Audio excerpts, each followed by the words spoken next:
Hey everybody, and welcome back to X's4 Podcast. This is the Daily X, where we bring you news and discussions about your favorite Marvel comics, most notably the X-Men. I'm Nico, and you guys can find me on Twitter and Instagram at NicoAction. That's NicoAction. And today I'm here to introduce Rod, Raven, Evelyn, and new contributor Broadway as the four of them come together to discuss the most recent issue of Ben Percy's X-Force. This issue is the second part of the incredible Hellfire Gala, which is changing the course of mutant history forever. We hope you guys enjoy as much as we enjoyed making it and editing it for you. And while you're at it, don't forget to like and subscribe so you can keep checking out more of this awesome Daily X content. Hello, everyone, and welcome to the next segment of X's for Podcast. I am Rod. You can find me at Rod, the on Twitter and Instagram. And today we have with us the excellent Evelyn. Hi, I'm Evelyn, the Comic Canary. And I'm Raven, aka Dame Red Bento. We also have with us a guest, Broadway. How are you doing? I'm good. Hi, everyone. I'm Broadway. You can find me on Twitter at Bway3RD. That's BWAY 3RD. Nice. Today we are talking about X-Force, issue 20. The writer is Benjamin Percy. The artist is Joshua Cassara. The color artist is Guru EFX. And the letter is VC's Joe Caramagna. And the design is Tom Miller. And this is part of the Hellfire Gala. So the whole event segment. And this is, I guess, part 2? Because this is right after the Marauders one, right? This is technically or 1.5. 1.5. However you want to look at it. It's all kind of connect. Well, it's all obviously connected and wishy-washy and back and forth, timey-wimey. So yeah, I think that's why there's a timestamp so many times throughout the different issues. Mm-hmm. So if you had to go back, or if they ever do an omnibus of it, they might put it in order. Ooh, if not, that's a a good will. point. Yeah, right? If not, a fan will, but that would be really interesting. I don't think a comic book has done that before, where they've kind of just rearrange the issues in order of a timestamp. Oh, that'd be awesome. Mm-hmm. I would love to see that. That way you would really get the pace of, how fast everything is happening or how slowly everything is happening. Because sometimes it's a little hard when you're jumping between books and issues and whatnot to go, oh yeah, that's right. This happened at 7:30 p.m. and this happened at 7:45 and da-da-da. You're just going, wait, but didn't I have this left? No, wait, no, yeah, no. So, it would be kind of cool to have this put in order for us, I guess, later on. That'd be really interesting. Mm-hmm. Maybe do X of Swords has chapters, right? They could do each chapter is an hour or 30-minute segments. Combine all of that. Mm-hmm. I think that'd be great. I feel like that'd be really smart on their part, and it'd probably sell a bit more because people would be interested to see this new style of written. And then you just put all who wrote it and everything just in the beginning, a big list on one page. That way you list what pages they're on. I mean, it would be a lot of work for the person editing the book. Right. But it would be worth it. It would be worth it. Hopefully they get paid well by doing that. Yes. Knock on wood for them. But so this is the start of the Hellfire Gala. Yay. We've been waiting forever for this. We got all the looks down. We got the free book that everyone got of their looks. That was super fun. I want to say, Evelyn, since you've been reading, doing a lot of the X-Force coverages for the podcast so far, what did you think of the continuation of the Hellfire Gala off of Marauders with this issue of X-Force? So I thought that this really gave us a sense of what this compilation was going to look like, because we know it's going through multiple series and stories and issues. And so I'm actually really excited for it popping around with those timestamps. But as an X-Force titled this itself, I was really excited because something we've been saying on the X-Force talks is we need more Domino, and we are Domino here, and that alone is great. And as much as I love Quentin, him taking a backseat, and even with his hilarious dispute with Iron Man, have him kind of take a quick seat back and let some other people shine right now, because he's had some amazing character development versus Domino. She's literally been in the background. So seeing her here was really great. And even though I cannot stand Beast, it's nice kind of getting a little bit more about what he's up to. I want to figure out what he's up to so I can bitch about it more. I mean, you're not wrong. You're not wrong. Yeah, that's one of the things I'm really, because we know the after the Hellfire Gala is gonna be the trial of Magneto. Like that's the next like kind of big Mhm. segment they're doing. It's only gonna be like 5 issues, but it's like a big thing because Mhm. it's Magneto. But I'm like, see, after reading this issue, I'm like, how are we not having a trial of Beast? Oh, right, Unless it's like right. I feel brilliant like Beast plan needs. to throw I us say off this. the All scent. right, go ahead. All I can think is Beast is like, and he's getting help to do this. That's the whole thing. Is there are Right. people who are helping him do this. So whoever's helping him also kind of needs to be on trial at that point because it's not like he did this on his own. Yeah, I feel like Emma, like I feel like Benjamin or the X team in general kind of knew people were gonna say that, like what Raven just said, and that's why we have that moment with Sage and Emma being like, "Hey, I know like you're helping him do this, and you probably didn't mean for this to happen," because she also knows how Beast is. I mean, she was also, in the era of Grant Morrison when Beast was like faking being gay. Like she knows Beast can be like say all kinds of shit just to get what he wants. So But I mean, his kind of dark scientist slash god complex really showed through. oh yeah. And I mean, I haven't, like, I sort of liked Beast back in the beginning, but like the more you read of him and like really get into his character, the more twisted and dark he really comes across. And yeah, just like when I read this, I was like, ooh, this is bad. This is really bad. Like his god complex is really needs to either get put in check or he's gonna go to the dark side like hard. He also is lying to the team. And like Jean has Yep. noted that beforehand, Mhm. right? She was like, we need to not have secrets between each other. But even in this one, like, Sage says, oh, I thought we were just bugging the people around Terra Verde. And he was like, yeah, but don't worry about it. And it's like, well, like, I don't know. I like, obviously, they signed up to do X Force, but I also feel bad for these people being roped into stuff and saying, okay, this is the plan. Oh, I guess not. I guess Beast has decided that's not the plan. And now I'm an accomplice to like spying on people and like genocide. Like what? Like that's some like really sick stuff. Yeah. Mhm. Oh yeah. Abso-freaking-lutely. And like Beast is intimidating. Like he's one of the core X-Men, the OG like the OG5, and he's super intelligent and condescending. So if you even Sage was like speaking, he was like, "Don't worry about it. Like we're fine. Like just do your job. Mhm. Like Right. you don't need to go out and party. You need to do your job." And like Domino, he even told her like, "You know your place." Like Right. Ooh. and I was like, "Oh no, sir."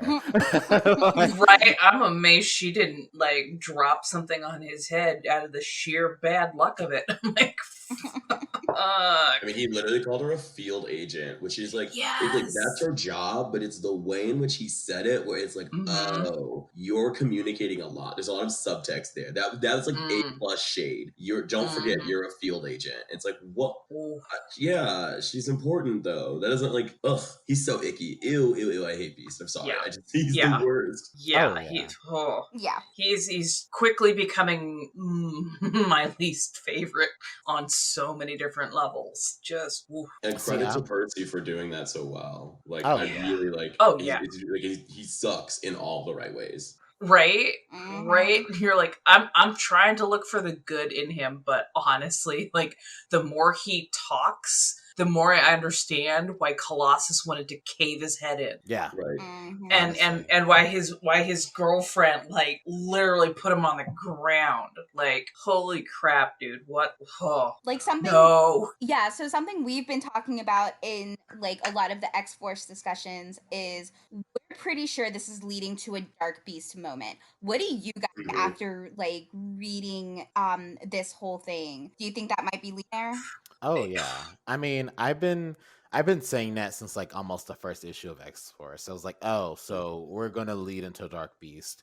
And I personally love that. I mean, Beast has never been my favorite, but I do love it when he's crazy evil. And because it's just so interesting to read. Like I hate that he's doing it to the characters that I like, and it's like it's so icky, and I don't want it to happen. But it's fun. Like I like it. Like like in Uncanny X-Men, right before this Hoxpox era with Matthew Rosenberg, we got the Age of Apocalypse Dark Beast before, Magic killed him. And I was like, I love Dark Beast. He's so fun, so icky. It's like so snarky. You don't want to like him to succeed, but you want to keep seeing him on the pages because he's so fun to watch the other characters interact with him. Well, yeah, and you keep wondering how much worse can this get? Right. And you're like, oh god, no, oh god, how much worse can this get? And like you know he's going Dark Beast. And it's like you want to stop him, but at the same point in time, you want to see where it goes with it and how dark does it get? Does he become a villain? Does he become like a big bad that has to be stopped? Does he get stuck in the hole? Like what happens? What goes on? And also, one of the issues for Beast is that, right, so he's like going dark, and we're seeing, like, I mean, again, the Terra Verde thing is like a thing that started so early, and it keeps coming back, right? His like problem keeps coming back, right? But one of the things is that, like, he, as the head of security, he can do all this stuff in part because he has all the tea, right? So it's like, how do you deal with somebody who is integral and has all the information, knows where all the bodies are buried, even the ones that he's creating, and like no one can really stop him? And I feel like Terra Verde situation is the exact example of that. Like, I'm sure that Sage would have loved to have been like, no, let's not do this. But it's like, I'm sure he has like, well, if you don't do this, then like, I don't know, like X will happen to your mom or something like that. Like, he's like, I don't know, he's like a master spy. That's terrifying. Like, that's what makes him such a great like villain character, because you can't like, you can't just throw him in the pit. I mean, I guess you could just throw him in the pit, but like, he might set off like a bomb by act, like in response. You know what I mean? He's definitely got like, I don't know, like trap cards laid everywhere. Yeah, well, I mean, say he has some sort of blackmailing information on somebody, and it has to be set every day at like 8 a.m. Well, you put him in the hole, and 8 a.m. comes around, suddenly everybody suddenly knows your business, and then some. Right. Whether it's everybody on Krakoa or everybody in the world. I mean, you could seriously foobar an entire nation that way. So yeah, it's kind of scary. Yeah, that's a really good point. I'm gonna bring up another point after that, but I didn't even think about that. Thank y'all for bringing that up, because I was thinking more along the lines of, he, especially in this issue, he's so in good terms with Xavier, like, because Xavier is like the boss, not the boss, but like the head of Krakoa, for better or for worse, obviously worse, but Worse. like he's there. He's shady. So shady. Yeah, my god. Yeah, he's shady too, and that's why him and Beast get along, and that's why Beast can do whatever he wants, because he's like, well, Xavier has my back. Xavier's gonna approve it, and if Xavier wants it, then Magneto's gonna want it, and then I get to do what I want. So, but especially even if Xavier does turn on him, I didn't even think of the aspect of him having like fail safes. Like I was talking about. And that even makes it even scarier. Right. No, if anybody's going to have fail-safes, it'd be Beast. But I would also note that like Xavier was in the Illuminati, right? So I'm currently reading like Hickman's run on Avengers as well. And Xavier was on the Illuminati until he died in Avengers vs. X-Men. And who replaced him? Beast, right? And all of those men are shady and schemy and kind of icky. So it's like they're cut from the same cloth of like, I'm smarter than you. I know better. Do what I say. And there's often an or else. It's like implied. At least Magneto like waves a sword at you, but like it's always like implied with these two. Yeah, I feel like even when in Hickman's X-Men with Beast, I feel like that's where he started going like more downhill, because before that he didn't even want to be a part of Illuminati. He was like, I don't belong here.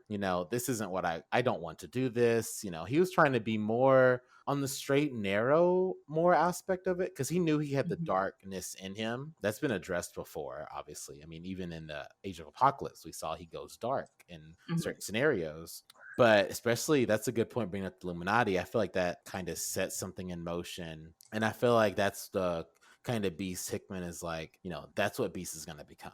That's Beast's MO. He's going to try to be good. He tries to do the right thing, but it's in his own self-interest. And that's why we have this little information sheet where he says, well, you can just call me a god. Like why can't they call me a god? Because I'm smart and I can, give them everything they want. I should be revered as a god.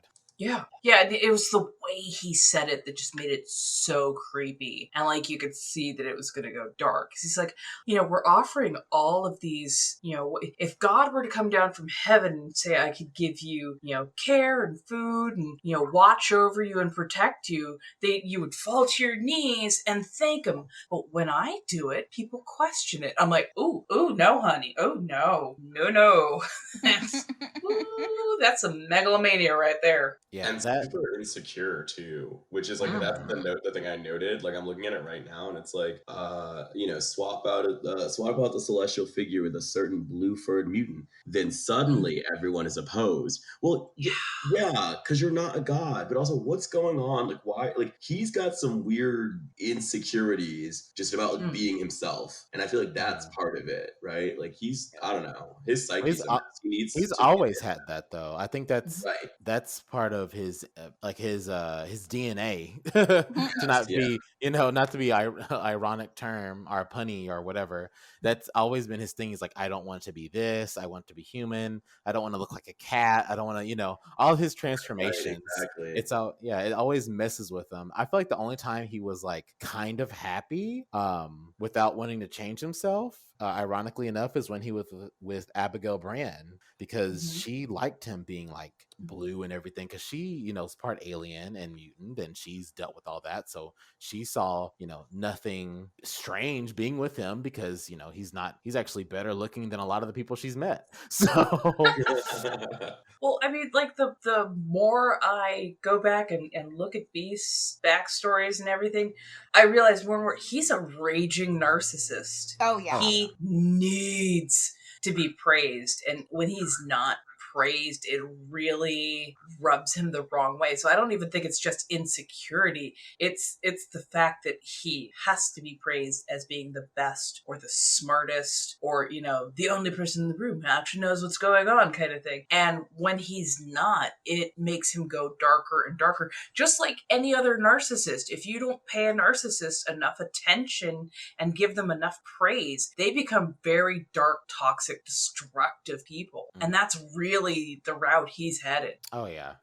Going on a talking about destruction and narcissistic, we talked a little bit about this in the green room before we started recording, but by the way, we didn't get to talk about it with you, and I want to know your opinion on it. In the beginning of this comic, we get a little bit more an extended version of the Marauders interaction between Iron Man and Quentin Quire. What did you think about that whole interaction? Yeah, I mean, I'm definitely one of those people who's like, Tony Stark is a dickhead, and so is Quentin. So seeing them, I mean, they noted, I think Sage or Domino noted that they're cut from the same cloth, but it was just weird to be like, I don't know, like Tony comes in hot for no reason, and I hate people like that. Like, I cannot stand people where it's just like, oh, you just got here and you already have an attitude and like an air about you. It's like, yo, just have fun. It's a gala. Dress up, have fun. It's peak Tony though. But it rubs me so much the wrong way, because A, he's like, I'm not walking through your gate. B, I'm not going to be, wearing your flower, to get in. C, I'm not going to let you even do a base level scan to make sure I am Tony Stark. Because for all we know, it could be a shapeshifter who's got a little bit of tech on, posing as Tony Stark. And, that could be a disaster of its own self. But yeah, the fact that he is such a dick just straight off the bat. Like, Quentin's a dick. We get it. But he's also trying to do his job as security at the front gates. And Tony is not allowing him to do that, which... so much bad with that right there. And they know how unsafe, like, gathering this many mutants together is. Like, that's one of the kooky things about the Avengers, is that it's like, it's not that they don't know that, like, Genosha happened, right? So, like, we're having this event, and they're, like, scanning people so that, there's no terrorism, because there are people that want to do that. And you're like, no, I'm Tony Stark. I'm too good for that. It's like, you're too good for other people's safety and comfort. Like, that's your personality. He's the reason there was civil war. Yep. He doesn't give a fuck about anybody, pardon the swearing, but he doesn't give a fuck about anybody else's safety or comfort or well-being. He cares that everybody does what he tells them to. He's such a sociopath. He has one set Illuminati with him. Right. Yeah. Ooh, that should tell you so many things, like right there. Like, yeah. But yeah, oh god. he was fucking awful. He's a very But, textbook narcissist. Yes. He super, super duper is. But can we talk about some of the outfits? Like, what the hell Charles is wearing, looking like something fresh out of a Yeezy Katy Perry freaking music video? Like, what shit was that? It's completely ridiculous, and I kind of love it. Agreed. Right, in an ironic way, because Xavier, we never really see him extravagant, and This just screams narcissism, like, I mean, so badly. It screams him. So, and he's like the granddaddy of the whole nation. So he's wearing gold and being like, I am like one of the kings of the castle, you know, and don't want that to be the case, but it is the case as of right now in retrospect, even though he doesn't want people to think that. But like with this outfit, how can you not? Right? Even Emma is shooting him daggers like, motherfucker. It's so tacky in the right way, and I'm sure he doesn't think it's that tacky. Like, I'm sure he thinks he's flexing on everyone, but it's like, of course you think that because you're also a narcissist. Right. But this is just like gaudy in all of the right ways. This is true. This is so true. Oh, definitely. I want to say, speaking of outfits, one of my favorite things in general with events like this where all of the characters get together is moments where we get like not really in speech bubbles, it's them just seeing all of them in their different outfits. And we see this when Domino is like, you're not missing anything, Sage, even though she's lying to her because she's missing everything. Right. But like this whole page of like, it's for the viewers, I'm looking at like page 9 of the issue if you can follow along. But like in this page you get like Doctor Strange pouring Doom coffee out of like a magic circle. You get Shuri and WizKid dancing together. I'm just like, I love it so much. I know. It is so great to see so many amazing outfits like all over this. I'm just like, oh my god, I love it. I want to see more. I can't wait. Like, I am reading this with just bated breath, and Storm coming up those stairs looking like, yes, I love it all. I love it freaking all. So good. I want to ask Evelyn. I want to ask everyone this, but start with Evelyn. Who would you, in this little like set at this time right now, the page that we're looking at, like this, I don't know what hour it was. It didn't say. Well, this is near the 7 o'clock, 8 o'clock mark. Yeah, there we go. Who would you want to, if you had to walk into the room right now, what group would you want to talk to? Like, who would you want to go to, like, and be like, hey, how you doing? Hold on, I'm trying to get there. I accidentally clicked out. It's all good. Oh my god, I clicked out. How did I even click out? I ended up on the Deadpool page. Hold on. We'll talk about Deadpool next. That's for sure. Oh my goodness. Oh my god, this stupid fucking phone. Hello, Steve Rogers. Oh, that part was hilarious. Same, Emma, same. Okay, I'm there.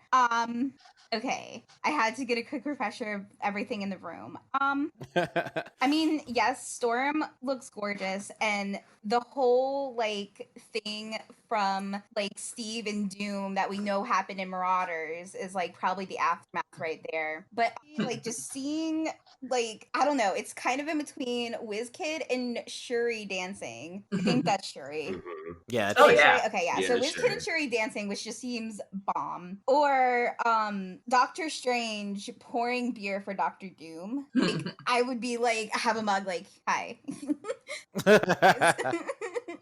Because you know that beer is like something special. Like, that's some good beer. Yeah. You know Doctor Strange ain't wasting his magic on piss. Right? No Coors Light over here. What about you, Broadway? So I agree with both of those, and I would also add Cyclops, Sync, and I can't tell who this other person is. Their back is turned, but I would just like to see Cyclops and Sync interact because they don't strike me as very similar people, but they're gonna be on the same team, and I would be like fanboying the whole time because Heroes of Krakoa. But also, I would be like, wow, like, Sync, you're so dreamy, and like your like jacket is so pretty, and like Cyclops, you're also dreamy, and your visor is very intimidating. Like I would just be like a little girl like twirling my hair, and I would like to just know what they talk about.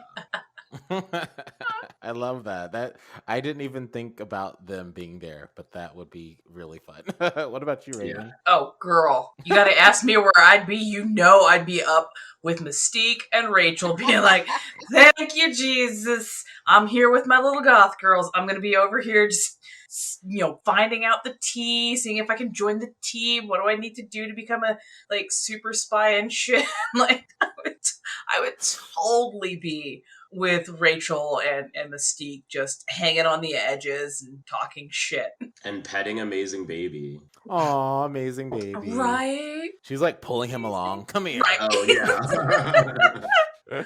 But yeah, no, I would absolutely have fun with them and just hanging around on the outside and seeing everything that's going on, slowly spilling tea and talking trash. I love it. I love it. I was gonna say at first Shuri and WizKid, because I just want to know what their conversation would be like, because they're both super and like intelligent people and create so many different things. I mean, I know they're dancing right now, not talking science, so that probably wouldn't even be that much, but still, it'd be really cool. But since I'm gonna pick something different and I'm going to say something really basic, and I would want to, because I already see another character. I don't know who that is, but feeling on Thor's arm. Mhm. Oh, I would yeah. also go over there and feel Thor's arm.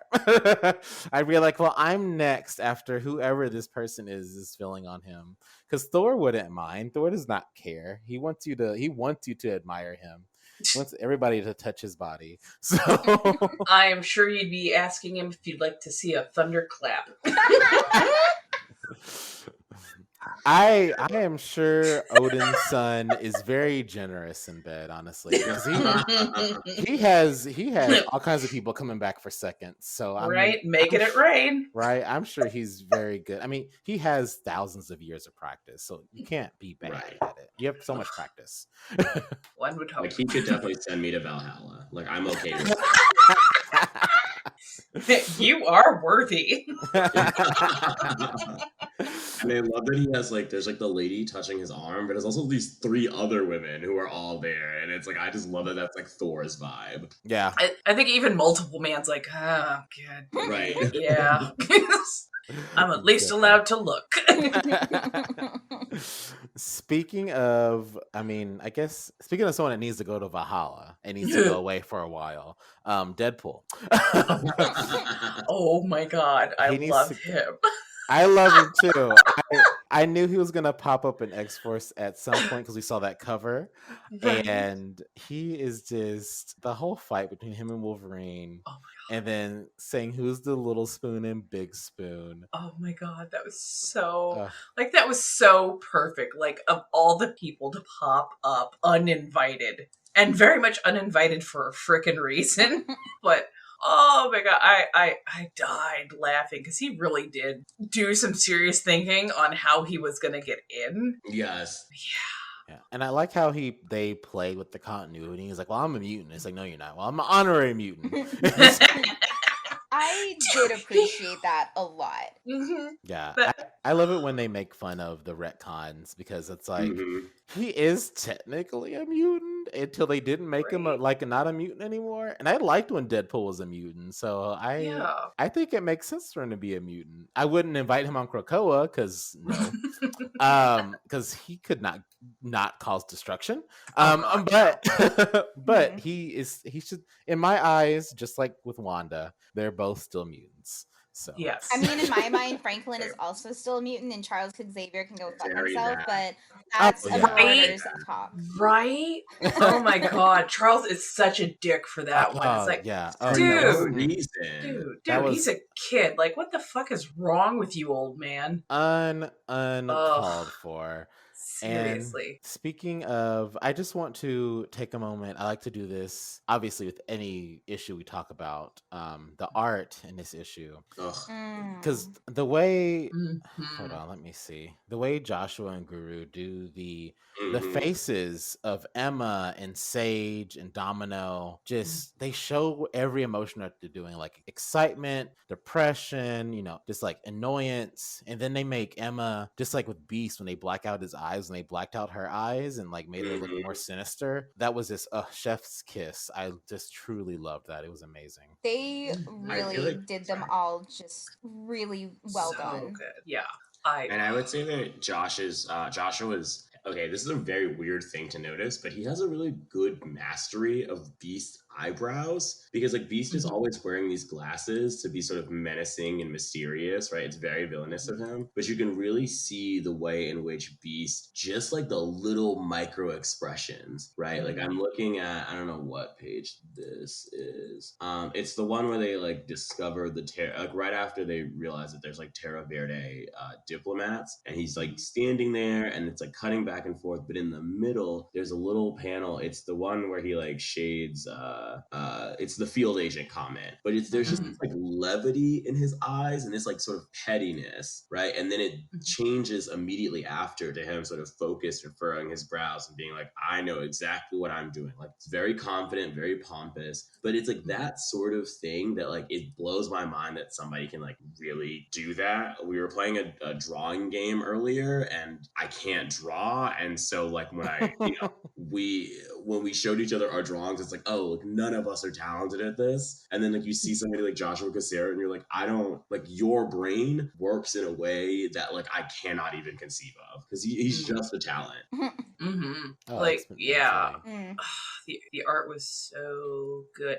And like I'm just looking at the sheer amount of like cross hatching and like line work. The color is absolutely gorgeous, the shading is absolutely gorgeous, but like the amount of line work that is in so much of this is just, oh my goodness gracious, that must have taken forever to do. But it's so good because there is so much more depth and just, oh god, I can't even say enough about it. There's so much more depth and oomph to it when you've got so much line work in there. It shows you the shadow. It gives you just, it almost feels real. And it's so gorgeous. And that is so hard to do, because too much and it just looks really blocky and overdone. Not enough and you lose a lot of depth. But here it is so masterfully done. It just, I'm blown away. I love it. Yeah, definitely. And then mixed with Benjamin Percy's writing, with the whole Emma and Sage scene, I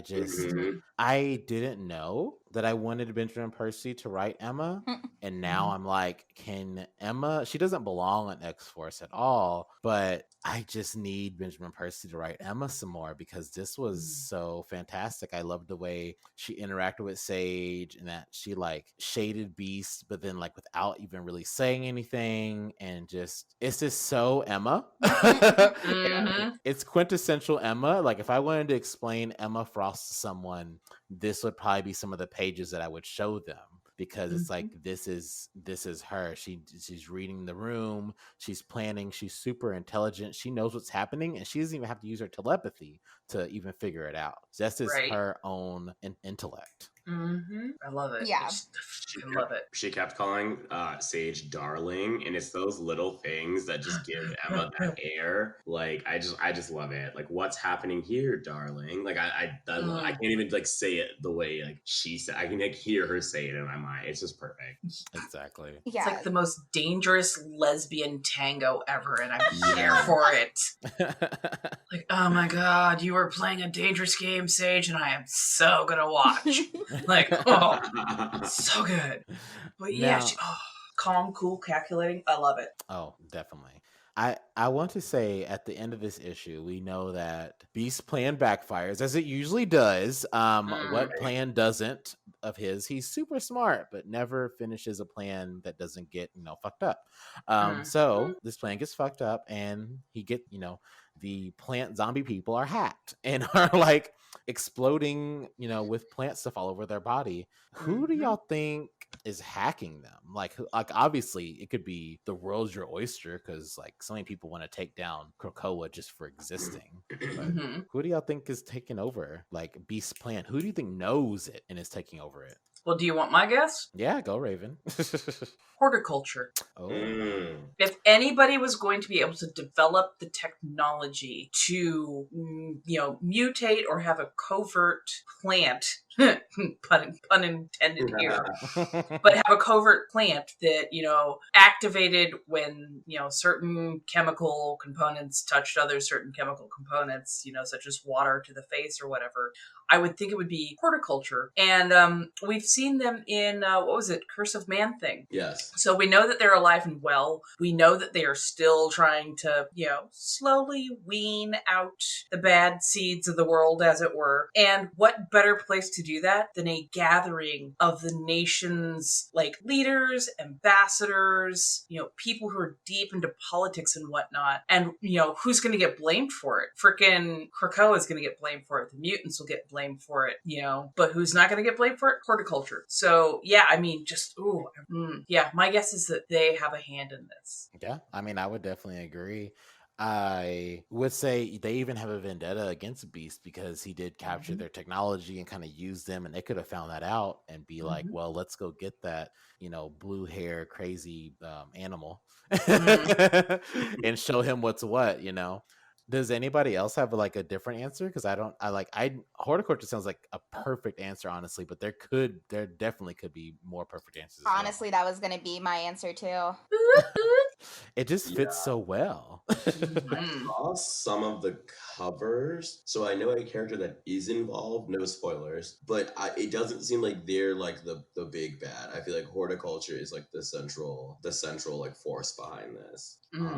It just seems prime for them, because how could they have not been sort of aware of the telefloronics and whatnot? If they were aware of Krakoa and all of its plants and stuff, they had to have been aware of this other plant technology thing. So this strikes me as the perfect thing for them to exploit. And then they have a giant lab to work with, the entire country of Terra Verde. Yeah, exactly. And it would be such a good chance for them to take down the mutants already, because they already have a vendetta against them, or to take down the world, because that's basically their goal, is to reset the world by kind of terraforming it or something like that. It's kind of unclear, but then it's clear what they want to do. And it would also be a good way for to bring them back, because what are they doing? We saw them in Man Thing, but if you didn't read Man Thing, then you really haven't seen them in a while. Yeah, right. Yeah, not since Empire. This gets continued in Wolverine 13, so I guess we'll see, maybe more Wolverine's aspect of it, and let's see if he does something to Beast, because I'm kind of tired of people just being like, oh, Beast, okay, cool, whatever. The only person who did something, kinda, was Jean. Right. That's it. And then she left. Yeah. But I want back, but she's got to do X-Men stuff. I want her in charge of X-Force, but obviously she's going to be a hero. Yeah. She doesn't have this. She doesn't have the stomach for X-Force, at least not for Beast X-Force. I think she would be great at it without Beast in it. She's she's more of a upfront, beat your ass kind of person rather than manipulate in the shadows type of person. I feel like it's just not her personality to go along with whatever bullshit Beast is trying to do. Exactly. Yeah, her whole problem, though, is she's so upfront with so much shit. She ends up tipping her hand early for absolutely everything. Yeah. I'm like, you've got to learn just a modicum of guile. Hold some of that information back. Don't be upfront about everything. Let them get that rope really wrapped around their feet before you yank it, You know who I think would be good in X-Force who hasn't? I mean, they kind of been in X-Force, but not really. Not as a main team member. They kind of just been in the books. Off and on would be Rachel. I mean, I know, X Factor is kind of ending. I mean, it is ending, but that team is still a thing. Unfortunately, I'm so sad about it. But that team is still going to be a thing. So I don't want to take her away from that. But this would be such a she's already a detective in X-Force, but in X Factor, but in X-Force she could take that to a newer level. And I mean, honestly, X-Force needs a psychic. They just need one. It's the mutant CIA. Are you forgetting Quentin? Oh, I mean, I am. But he doesn't use it that much. He kind of does, but Quentin. So. right? I'm like, Quentin is not reliable as a psychic because No. half the time he's dead. Yeah. So I need somebody who can live for more than 2 issues at a time. yeah. Rachel can fight without using her powers. Quentin can't. So, Yeah. I mean, and I do love Quentin as a character. Like, Right? but I don't think he belongs on X-Force. He's come Yeah. so far. I No, never he thought I would has. defend this asshole, but here I am.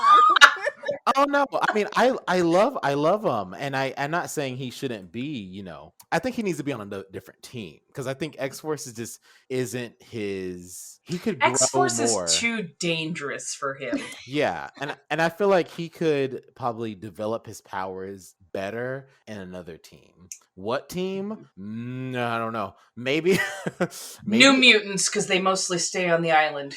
New Mutants, or maybe even if they do bring back X Factor, another form of it, he could go there because they're all about emotional growth, and he's on that path. And he would definitely benefit from those characters interacting with him.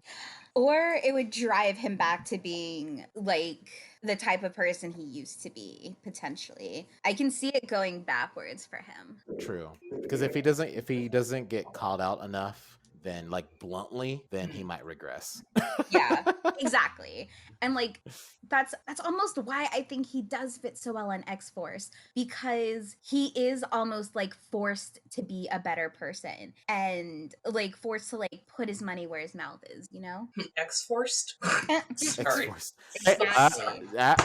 It's right there. It's right there. I do like I do see that, and I would agree with that because he has gotten better as a person just because of being on this team. Yeah. He just needs to train. He does. No, I fully agree with that. He needs to go to maybe Koana, I guess, because she was on X-Force for I mean it was Betsy, but she probably has the memory. Oh, Quanon? Yeah, she probably has the memory of being on X-Force from Betsy or something like that.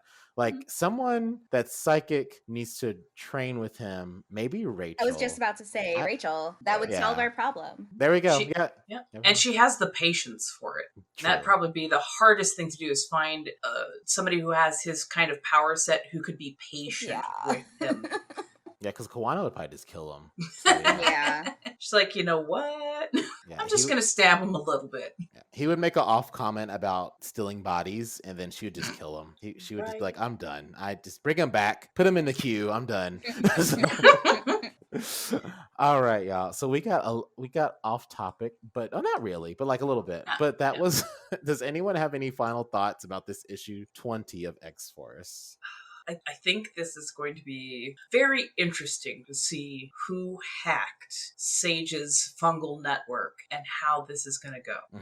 I can't wait. Very curious to see how the other ambassadors and like the other special guests, such as the Avengers and Fantastic Four, are going to react to all this shit. Because honestly, I feel like they do need some repercussions right now. Yeah, definitely. I hate it because it's like I don't want the other mutants to be affected by Beast's bullshit, and then they're just gonna lump all the mutants together and be like, oh, look what these mutants did, especially Tony Stark and even Reed Richards. But, oh my god, yeah. But yeah, but I do need repercussions, at least from the Krakoa Council or something. Like something needs to happen, especially on Beast's part. I like repercussions for him. I don't know if we still have Broadway. Hello. Hey, Broadway. Ah, there is. As our speaking of special guest, do you have any final thoughts for X-Force issue 20? Yeah, I feel like I want to see. So Emma, mentions like right near the end when Sage is like, "That's impossible," and she's like, "If you're trying to negotiate, like Beast is going to be the one in trouble with the council. Like, don't worry about that, right?" So I want to see more of that. I want to see like Emma being like, "Hey, Beast, you need to come before the council. Hey, Charles, you get up and stand in the middle too, and we have questions for you."